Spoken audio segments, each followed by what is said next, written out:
ہم دیکھ رہے ہیں، سوسائٹی میں جی رہے ہیں، واقعات ہمارے سامنے آتے ہیں، پریشان حالوں کے معاملات آتے ہیں، تقریباً یہی ساری باتیں آتی ہیں کہ کسی نے کاروبار میں رکاوٹ، کسی کے گھر پہ سفلی علم، اور اللہ معاف فرمائے اگر میری بہنیں گھر میں سنتی ہوں تو میں بتاؤں کہ بہت ساری پریشانیوں کی جڑ یہ عورتیں ہیں جو مختلف باباؤں کے پاس، مختلف اس قسم کے ہر کام کرنے والوں کے پاس جاتی ہیں، اور جا کر کے اپنی ساری حسد کی آگ اور ساری جلن نکال کر کے خود کی بھی دنیا برباد کرتی ہیں اور آخرت، اور دوسرے کی بھی دنیا اور آخرت برباد کرتی ہیں۔ اس سے بچنا چاہیے۔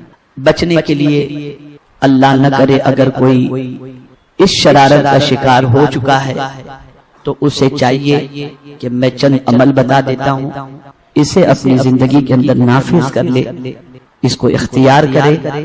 اس کے عوض کے اندر اللہ عز و جل جادو کے اثرات سے بھی نجات عطا فرمائے گا، اور پروٹیکشن کے طور پر اللہ اس کے ذریعے حفاظت بھی فرمائے گا۔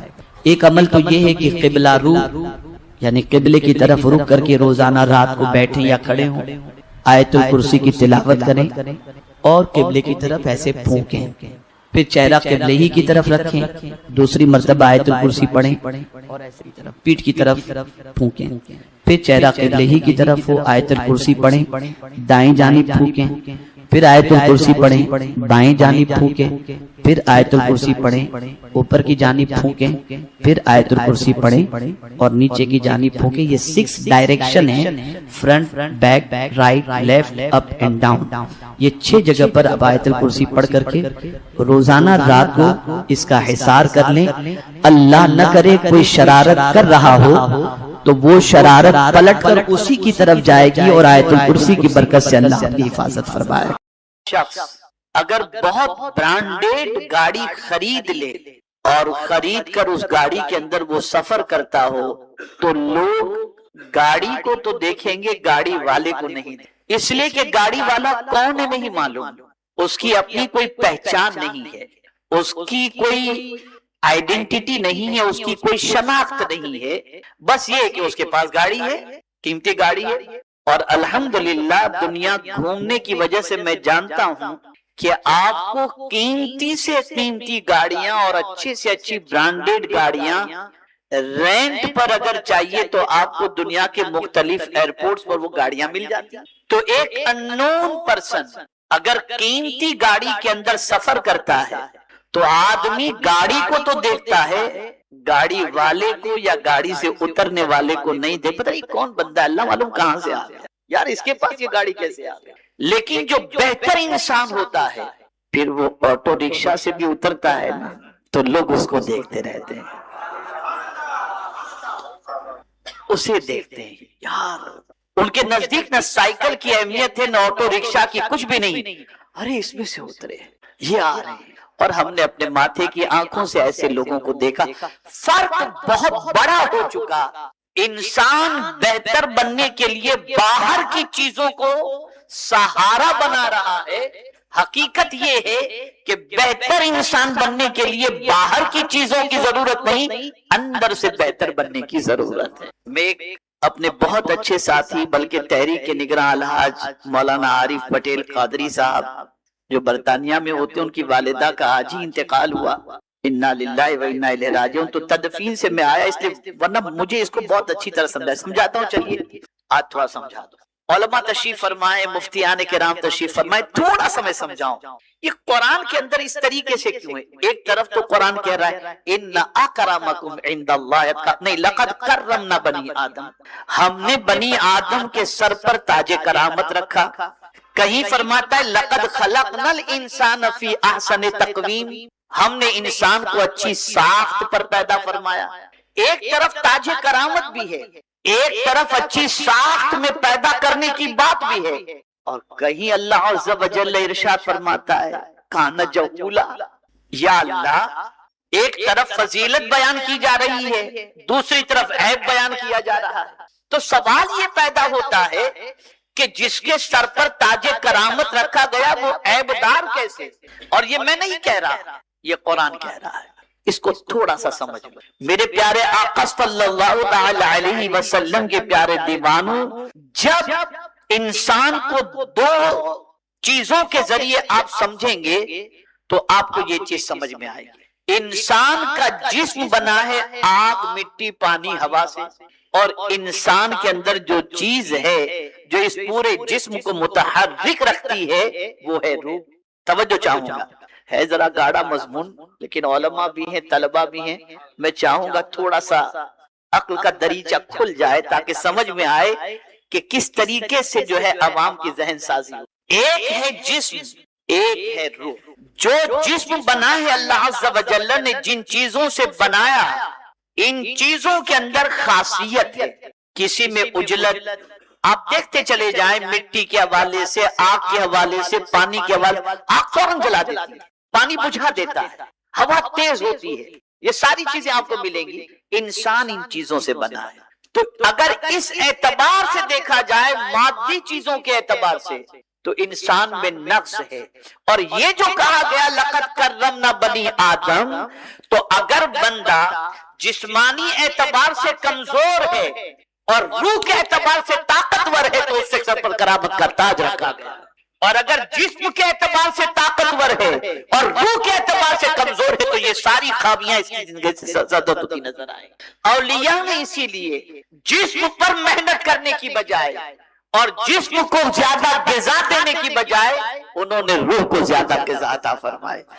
جب روح کو انہوں نے زیادہ غذا عطا فرمائی تو قرآن کا یہ فرمان واضح طور پر سمجھ میں آ گیا، لقد کرمنا بنی آدم۔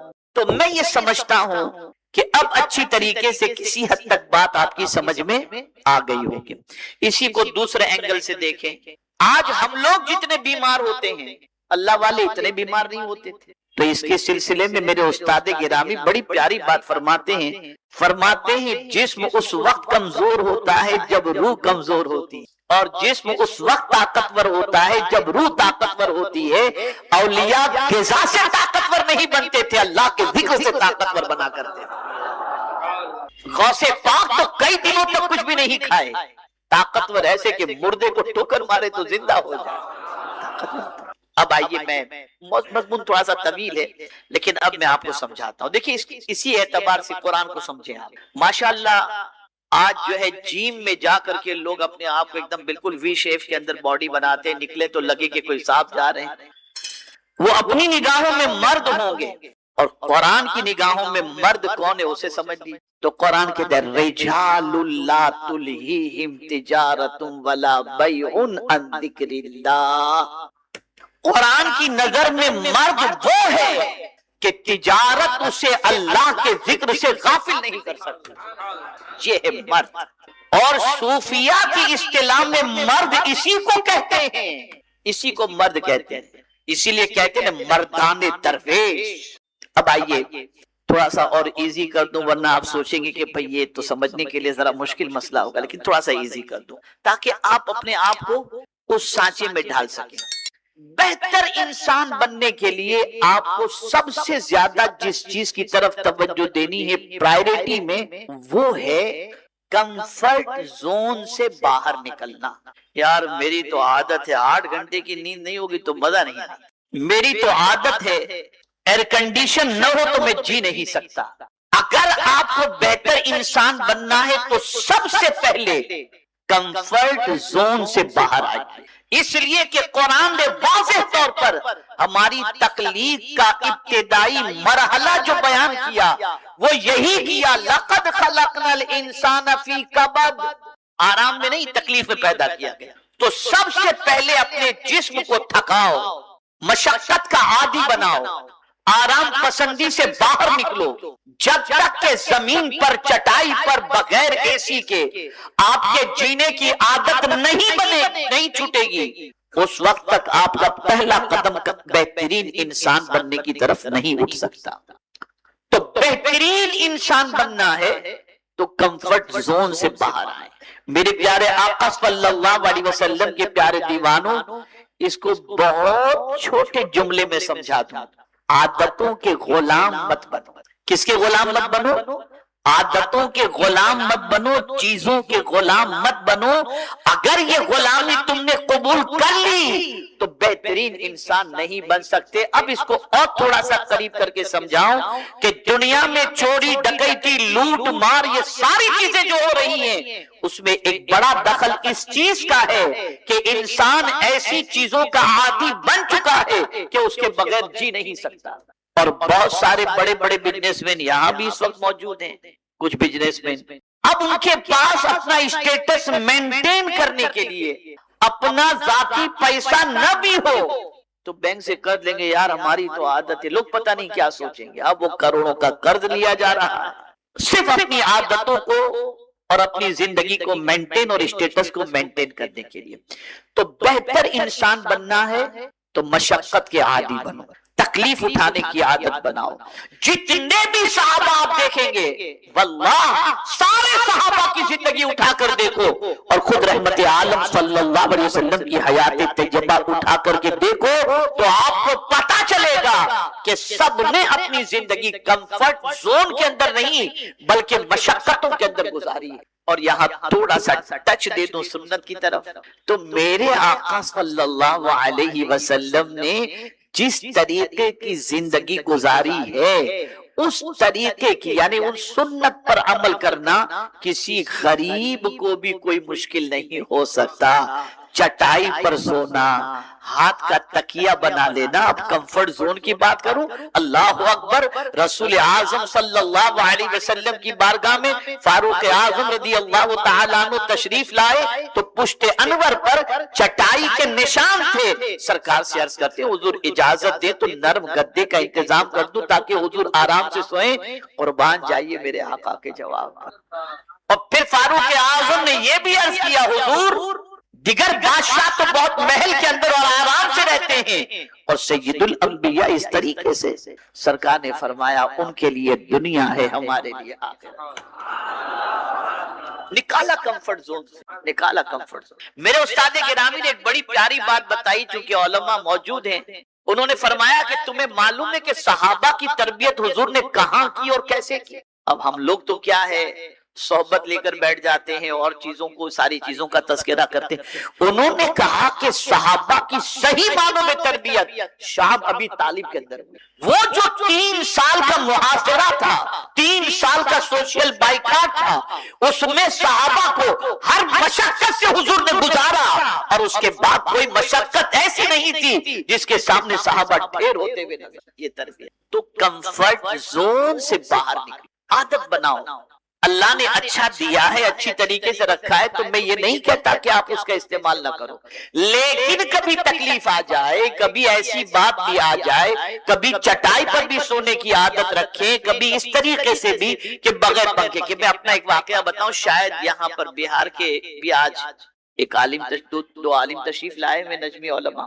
میں بتاؤں میں بہت تھکا ہوا تھا، لمبا سفر کر کے میں پٹنہ پہنچا. پٹنہ میں ایک ڈاکٹر صاحب ہمارے مرید ہیں، ان کے گھر پر قیام کا انتظام کیا گیا. اب ان کا گھر جو ہے نا ٹاپ فلور پر ٹاور کے اندر 4 پر 5ویں منزلے پر ان کا گھر تھا. ہم نے پہلے سے کہہ دیا تھا اس لیے کہ گرمی بڑی شدید تھی تو میں نے کہا تھا کہ دیکھو گرمی شدید ہے، میں تھکا ہوا ہوں، تھوڑی سی نیند مجھے مل جائے، ایسا انتظام ہونا چاہیے. اب ان کا گھر سب سے بہتر انتظام بھی کیا گیا تھا لیکن اتفاق سے وہاں کا جو پاور کا جو ہوتا ہے وہ خراب ہو گیا اور خراب ہونے کی وجہ سے لائٹ نہیں. اب میں جب پہنچا اوپر وداؤٹ لفٹ تھکا ہوا تھا، مجھے بڑی اچھی نیند آئی تو میری عادت ہے تھوڑی سوچنے کی. میں نے کہا یار اتنی تھکاوٹ میں بغیر اے سی کے نیند کیسے آئی. تو بات یہ سمجھ میں آئی کہ جب آدمی محنت کر کر کے بہت تھک جاتا ہے تو پھر چٹائی پر بھی نیند آ جاتی ہے اور فٹ پاتھ پہ بھی نیند آ جاتی ہے. تو یہ تھکاوٹ تھی جس نے اے سی کا مجھے محتاج نہیں بنایا. واللہ میں کہتا ہوں اگر مسلمان چاہے عبادت کر کے چاہے محنت کر کے تھک جائے اسے کسی چیز کی حاجت نہیں. محنت شرط. تو پہلی چیز ہے کمفرٹ زون سے تھوڑا سا باہر آؤ. اب دوسرا قدم، بہترین انسان اگر بننا ہے تو چھوٹے چھوٹے قدم اٹھاؤ. ایک ساتھ میں آپ بہت ٹاپ پر نہیں پہنچ سکتے، چھوٹے قدم ہی آپ کو بڑا انسان بنا سکتے ہیں. اس کو میں ایک مثال کے ذریعے سمجھاؤں. روزانہ اگر آپ 15 منٹ اچھی طریقے سے مطالعہ کرتے ہیں، دین سیکھتے ہیں، تو 6 مہینے کے بعد آپ خود اپنے کو پہلے سے دینی اعتبار سے بہتر سمجھیں گے۔ یہ چھوٹا قدم ہے، یہ چھوٹا قدم۔ تو بہتر انسان بننا ہے تو چھوٹے چھوٹے قدم اٹھائیں۔ جب آپ چھوٹے چھوٹے قدم اٹھائیں گے تو انشاءاللہ العظیم ان چھوٹے قدموں کے ذریعے آپ دیکھیں گے، ان چھوٹی چھوٹی چیزوں کے ذریعے آپ اپنے اندر بہترین تبدیلی پائیں گے۔ دوسرے اینگل سے آپ کے اندر سگریٹ کی بہت عادت ہے، گٹکے کی بہت عادت ہے، آہستہ آہستہ چھوڑیں۔ ایک وقت آئے گا کہ آپ کی یہ عادت نکل جائے، یہ عادت نکل جائے گا۔ تو آپ کو بہترین انسان بننا ہے تو چھوٹے چھوٹے قدم بھی اٹھانا شروع کریں۔ تیسری چیز، آپ اگر بہترین انسان بن جائیں گے تو لوگ کہیں گے یار یہ کیسے اتنا بڑا بن گیا، کل تک تو یہ ایسا تھا، آج اتنا بڑا کیسے بن گیا۔ تو اپنے اندر لوگوں کے طعنوں کو برداشت کرنے کی طاقت پیدا کی اور اس کا ریئیکشن نہ کریں، آپ ریئیکٹ نہ کریں، اس لیے کہ یاد رکھیں ایکشن کی عمر ہوتی ہے، ریئیکشن کی عمر نہیں ہوتی۔ ایکشن کی ایج ہوتی ہے، ریئیکشن کی ایج نہیں ہوتی۔ اس لیے ہمیشہ یاد رکھیں کہ جب آپ کامیابی کے راستے پر بڑھ رہے ہیں بہت سارے طعنے آئیں گے، حسد کے شکار ہوں گے، آپ کے خلاف منصوبہ سازیاں ہوتی رہیں گی، لیکن بس ایک ہی چیز، جیسا کہ فقیر نے بہت پہلے ایک نعت کہی تھی، میں نے رخ کر لیا مدینے۔ بس کون کیا کہتا ہے اس کی پرواہ نہ کرو۔ یہ بات میں اس لیے کہہ رہا ہوں کہ حوصلہ ٹوٹ جاتا ہے۔ اگر کوئی تانا دیا حوصلہ ٹوٹ گیا۔ میں نے ایک بگڑنے والے کو دیکھا ہے جو بگڑ کر کے سدھر گیا تھا، لیکن پھر کچھ باتوں کی وجہ سے پھر سے وہ بگڑ گیا، پھر سے وہ بگڑ گیا۔ اور ہماری سوسائٹی بھی، معاشرہ بھی ایسا ہے کہ اس کی پوزیشن ایسی ہے کہ اگر کوئی سدھرتا ہے تو اس کو تانا ضرور دیتے ہیں، ارے یہ سوچو دیکھا کہ معاذ اللہ بلی حج کو چلی، پتہ نہیں یہ کب سے سدھر گیا، یہ کل تو یہ کرتا تھا آج ایسا۔ یہ نہیں کہ سدھرنے والے کو سینے سے لگایا جائے، سدھرنے والے کو گلے سے لگایا جائے، نہ یہ نہیں، تانا دیں گے۔ تو یہ آپ کے لیے بہت بڑا امتحان ہوتا ہے کہ جب آپ کامیابی کے راستے پر چلتے ہیں نا تو حاسدین بھی پیدا ہوں گے اور تانے بھی آپ کے لیے آئیں گے، اسے برداشت کرنا ہے۔ چوتھی چیز، یہ دو باتیں اب جو میں عرض کرنے جا رہا ہوں، اگر اسے آپ اپنی زندگی میں امپلیمنٹ کر لیں گے نا تو میں پورے کانفیڈنس کے ساتھ کہتا ہوں انشاءاللہ آپ کا ہر آنے والا دن آپ کو پہلے سے بہتر بنا دے گا۔ یہ دو باتیں جو اب میں عرض کرنے جا رہا ہوں۔ پہلی چیز، یوٹیوب پر دیکھو وہ یہاں تک پہنچ گیا، وہ اتنے ویوز، اتنی مقبولیت، اتنا پیسہ۔ ہم کمپیر کرتے ہیں، توجہ چاہوں گا میری بات پر، ہم دوسروں سے خود کو کمپیر کرتے ہیں اور احساس کمتری کے شکار ہو جاتے ہیں، انفیریٹی کمپلیکس کا۔ میں آپ کو ایک فارمولا دیتا ہوں، سب سے کمپیر کرنا بند کرو، خود سے کمپیر کرنا شروع کرو۔ اپنے سے کمپیر کیسے کرنا؟ میں جو کل تھا کیا آج اس سے بہتر بنا ہوں؟ یہ اپنے اندر پیدا کریں۔ تو جب اپنے سے کمپیر کریں، یار میں پہلے کتنا بگڑا ہوا تھا، اللہ کا شکر ہے 5 وقتہ نماز کا پابند ہو گیا، پہلے میری یہ بری عادت تھی، اللہ کا شکر ہے یہ عادت نکل گئی۔ جب خود سے کمپیر کرنا شروع کریں گے تب جا کر آپ بہترین انسان بن۔ خود سے کمپیر کرو، آپ دوسروں سے کمپیر کر کے کیا کریں گے؟ آپ دیکھیں پہلے آپ میں کیا خامیاں تھیں، کیا برائیاں تھیں، کیا غلطیاں تھیں، ان ساری غلطیوں کو اپنی زندگی سے نکال کر سب سے پہلے تو مائنڈ سیٹ کرنا ہے کہ مجھے بہترین انسان بننا ہے۔ اس کے لیے یہ فارمولا ہے، جسے کچھ کرنا ہی نہیں اس کے لیے نہیں، تو خود سے کمپیر کریں۔ پانچویں چیز، چوتھی چیز یاد رہے گی نا، کمپیر کسی یوٹیوبر سے نہیں کرنا، کمپیر خود سے کرنا ہے۔ میں کل تھا اس سے آج بہتر ہوا یا نہیں، کل سے زیادہ میرے پاس نالج آئی یا نہیں، کل سے زیادہ میری کچھ اچھی عادتیں ہوئی یا نہیں، کل سے زیادہ میں ایک اچھا انسان بن سکا کہ نہیں، کل سے زیادہ لوگ مجھ سے پیار کرنے لگے کہ نہیں، اس کو دیکھنا ہوگا۔ تو اپنے سے کمپیر کریں۔ اور میں نے کہا تھا دو چیزیں خاص طور پر، ایک تو کمپیر، اور پانچویں چیز ہے خود کو معاف کریں۔ کیا کریں؟ بولیے، خود کو معاف کرنا سیکھیں۔ یار مجھ سے یہ غلطی ہو گئی، میں نے یہ کر ڈالا، اب کیا ہوگا؟ نہیں، جو ہوا سو ہو گئی غلطی، اب آئندہ نہیں ہو۔ آدمی پریشان اسی میں ہو جاتا ہے اور اپنی زندگی کا بیشتر وقت اسی میں خرچ کر دیتا ہے کہ مجھ سے یہ نہیں ہونا چاہیے تھا، مجھے یہ کرنا چاہیے تھا۔ میرے پاس آج ایک بچہ آیا جو سی اے کا ایگزام دینے والا ہے، ڈپریشن کا تھوڑا سا شکار تھا، مجھ سے تھوڑا سمجھنے کے لیے آیا اور اس نے کہا کہ حضرت ایسا ہے ویسا ہے، یہ سب بتاتا رہا۔ میں نے کہا بیٹا ایک سوال میں تم سے پوچھتا ہوں، اپنی پاسٹ کی بھی بات کی اور فیوچر کی بھی بات کی۔ تو میں نے اس بچے سے بتایا، نوجوان سے، کہ بیٹا مجھے یہ بتاؤ کہ تم 4 سال کی عمر کے تھے تب خوش تھے یا ابھی ہو تو خوش ہو؟ اس عمر میں ہو تو خوش ہو یا تم 4 سال کی عمر کے تھے تب خوش تھے؟ بولے حضرت 4 سال کی عمر میں کوئی ٹینشن ہی نہیں تھا، بہت خوش تھا۔ میں نے کہا ٹینشن چھوڑیے، 4 سال کی عمر میں خوش تھے نا؟ کیوں خوش تھے؟ یاد رکھیے گا کیوں خوش تھے۔ وجہ یہ ہے کہ 4 سال کی عمر کے بچے کو نہ پاسٹ کا کوئی ٹینشن ہوتا ہے نہ فیوچر کا کوئی ٹینشن ہوتا ہے، وہ تو پریزنٹ میں جی رہا ہوتا ہے۔ ابا کھلونا چاہیے، دیے تھوڑی دیر کھیلا، توڑا پھینکا، ٹوٹ گیا، اس کا بھی غم نہیں، آگے ملے گا کہ نہیں ملے گا اس کا بھی ٹینشن نہیں۔ وہ پریزنٹ سے بینیفٹ اٹھاتا ہے اور سوچتا ہے ابھی کو میں انجوائے کر لوں، چاہیے بھول جاؤ پاسٹ کو، بھول جاؤ فیوچر کو، جو ابھی کی زندگی ہے اس سے فائدہ اٹھاؤ، اس سے فائدہ۔ اور اسی لیے ولی کی تعریف ہی یہ کی گئی، لا خوف علیہم ولا هم یحزنون، نہ انہیں کوئی خوف اور نہ انہیں کوئی غم، نہ فیوچر کا کوئی ٹینشن ہے اور نہ پاسٹ کا کوئی غم ہے۔ جو ہونا تھا سو ہو گیا، جو ہوگا سو ہوگا، ابھی کی زندگی کو اللہ کی یاد میں گزارنا۔ اس چیز کو تو خود کو معاف کرنا سیکھ، ٹھیک ہے ہو گئی غلطی، اب نہیں کریں گے، اس میں سدھار کیسے؟ اور میں اگر اسی پر گفتگو کروں تو آپ کی عقل دنگ رہ جائے گی۔ ایسے ایسے واقعات کتابوں کے اندر موجود ہیں اولیاء کے کہ آپ اگر سنیں گے تو آپ کو حیرت ہوگی کہ یہ کس طریقے سے اللہ عز و جل نے ان لوگوں کو مرتبہ ولایت پر پہنچایا۔ حضرت حبیب عجمی رضی اللہ تعالیٰ عنہ کو دیکھ لیجئے، کیا تھے؟ انٹریسٹ کا کاروبار، یہ ساری چیزیں تھیں توبہ سے پہلے۔ لیکن جب حضرت حسن بصری علیہ الرحمہ کے ہاتھوں پر انہوں نے توبہ کی، اب آپ سوچئے انٹریسٹ کا کاروبار تھا، گلی سے گزرتے تھے تو بچے کہتے تھے ہٹ جاؤ، یہ سود خور کی جو ہے پیر کی مٹی ہماری طرف اٹھ کر کے نہ آئے ورنہ ہم تباہ ہو جائیں گے۔ لیکن یہی حبیب عجمی جب حضرت حسن بصری علیہ الرحمہ کے ہاتھوں پر توبہ کر کے پلٹتے ہیں تو بچے کہتے ہیں راستہ دے دو، اللہ کے ولی آ رہے ہیں۔ اگر کوئی کہے کہ چینج نہیں ہو سکتا، میں اس فارمولے کو نہیں مانتا۔ اگر یہ بات صحیح ہوتی تو قرآن کبھی نہ کہتا ان اللہ لا یغیر ما بقوم حتی یغیر ما بانفسہم، کہ بے شک اللہ اس قوم کی حالت کو نہیں بدلتا جو قوم خود اپنی حالت نہ بدلے۔ ہم بدلیں گے، ہمارے حالات بدل جائیں۔ چلیے اور تھوڑا سا آگے بڑھیے۔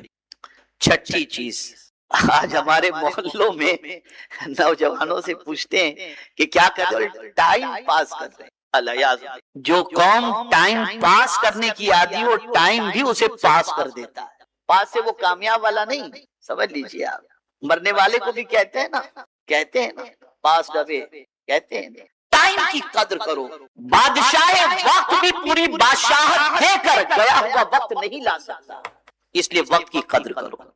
اور وہ بندہ بہترین انسان بن سکتا ہے جو اپنے ٹائم کو یوٹیلائز کرے اور ٹائم کو ضائع کرنے سے بچے۔ خدا کے لیے یوٹیوب، واٹس ایپ، اس کے اوپر اپنا ٹائم ضائع نہ کرو۔ ایک بار جو ٹائم چلا گیا وہ پلٹ کر کے واپس ٹائم کی قدر کرو۔ 7ویں چیز، ان صحبتوں سے بچو، ان لوگوں کی جن کی صحبت میں بیٹھنے کے بعد گھٹیا انسان بننے کا جذبہ ہو، بہتر انسان بننے کا جذبہ نہ ہو۔ ان سے بچو، آپ ان سے ان کا راستہ چھوڑ دو، تعلق توڑ دو ان سے۔ آج ہمارے معاشرے کے اندر دادا گیری، گنڈا گردی، بھائی گیری، گالی گلوچ یہ کیوں ہے؟ اس لیے کہ ایسے ماحول میں پرورش ہو رہی ہے۔ کیا وجہ ہے کہ پڑھا لکھا انسان ایسے محلوں سے بھاگ کر ان محلوں میں جاتا ہے جہاں پڑھے لکھے لوگ رہتے ہیں؟ وجہ یہی ہے کہ وہ نہیں چاہتا کہ میرے بچوں کو ایسے لوگوں کی صحبت میں، غلط صحبت سے بچو، غلط سنگت سے بچو۔ کبھی کبھی انسان کہتا ہے میں تھوڑی بگڑا ہوا ہوں، ارے بیٹھنے سے کیا فرق پڑ جاتا ہے؟ میرے بھائی اتنے پاورفل آپ نہیں ہیں کہ غلط آدمی کی صحبت میں بیٹھ کر سیدھے رہ کر رہ سکتے، ہو ہی نہیں سکتا، کوئی نہیں سکتا۔ اگر یہ بات ہوتی تو کبھی یہ نہ کہا جاتا کہ یا ایھا الذین آمنوا اتقوا اللہ وکونوا مع الصادقین، اے ایمان والو اللہ سے ڈرو اور سچوں کے ساتھ ہو جاؤ، اس لیے کہ اگر تم اچھے اور سچے لوگوں کی صحبت اختیار کرو گے تو تم اچھے بن جاؤ گے۔